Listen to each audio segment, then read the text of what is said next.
Hola a todos, hoy vamos a hacer un viaje fascinante por los grandes ecosistemas de nuestro planeta. La idea es que preparemos juntos una guía de estudio que sea muy visual y fácil de entender, para que quede clarísimo qué son los biomas y por qué son tan importantes.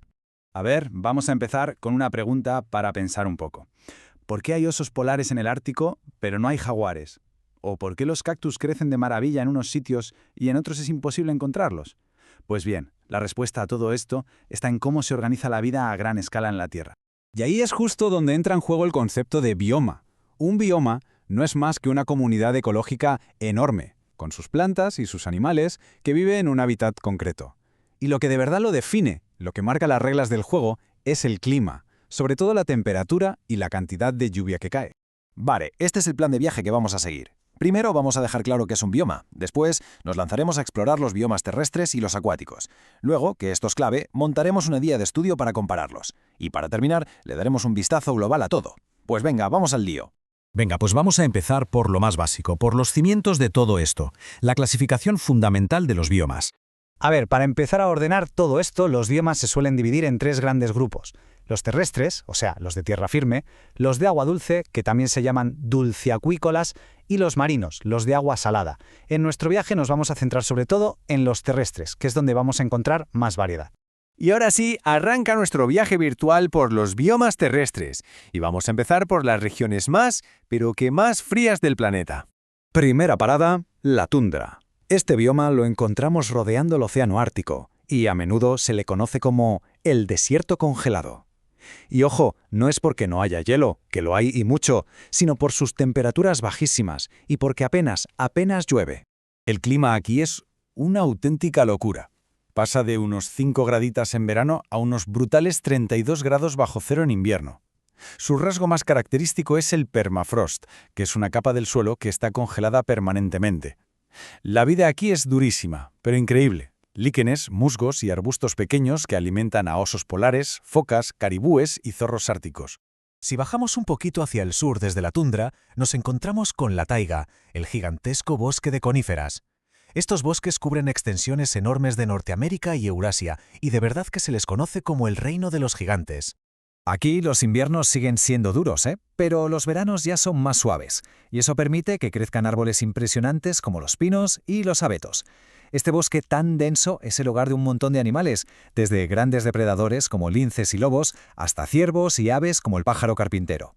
Seguimos viajando hacia el Ecuador y llegamos a un bioma que es absolutamente vital para todo el planeta, el bosque tropical. Lo conocemos también como la selva, y es fundamental por su increíble biodiversidad. Acoge a una cantidad alucinante de las especies del mundo y por su papel como pulmón del planeta, ya que genera oxígeno y regula el clima. Nuestro tour continúa ahora por los grandes espacios abiertos. Las sabanas y las praderas son esos paisajes inmensos con una vegetación que cambia con las estaciones y son el escenario perfecto para los grandes herbívoros que necesitan correr como los bisontes, las cebras o los canguros.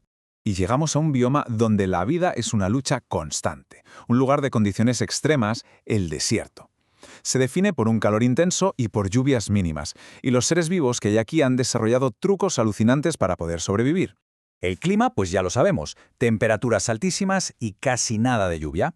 Las plantas son lo que llamamos xerofíticas, como los cactus, que tienen unas raíces súper desarrolladas para buscar hasta la última gota de agua.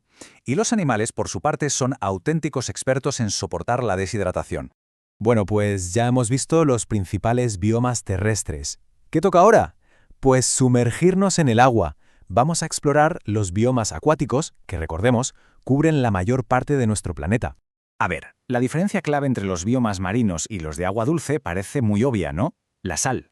Pero ojo, que esta diferencia en la salinidad no es un detalle sin más. Lo cambia absolutamente todo. Define por completo qué seres vivos pueden vivir en cada sitio, obligándolos a tener adaptaciones completamente distintas.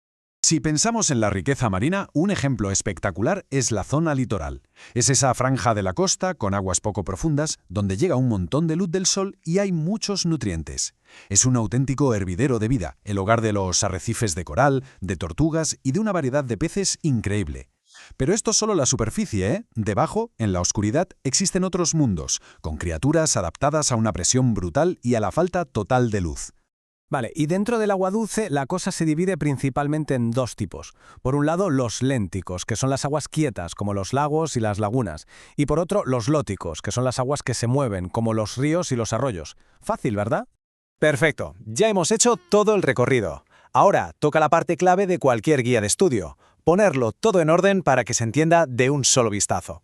Venga, pues vamos a organizar los biomas terrestres más importantes en una tabla que va a ser súper útil para estudiar. Fijaos bien en esta tabla, porque aquí se ve clarísimo cómo el clima y los animales van de la mano. En la tundra, con ese frío extremo, ¿qué encontramos? Pues animales como el oso polar. En el bosque tropical, con calor y humedad, la biodiversidad se dispara. En las sabanas, el terreno es para grandes corredores como el bisonte. Y en el desierto, la clave para sobrevivir es aguantar sin agua. Y ya para ir terminando, vamos a alejarnos un poco para tener una perspectiva global, para ver cómo de grandes son estos biomas en realidad y cómo se reparten por el planeta. Mirad este gráfico, porque es brutal. El 70% de la superficie de nuestro planeta está cubierta por océanos, el 70%. Y del 30% que es tierra, un 11% es hielo o desierto congelado y un 10% es tundra. Esto nos da una idea de lo inmensos que son los biomas que hemos estado viendo. Y claro, después de ver toda esta maravilla, de entender un poco cómo funciona cada bioma, es imposible no hacerse la gran pregunta. ¿De qué manera afecta la actividad humana al equilibrio tan delicado que tiene cada uno de ellos? Es una reflexión muy importante de cara al futuro. Toda esta guía de estudio ha sido creada por el profesor Luis Mendoza León. Muchas gracias por acompañarnos en este viaje.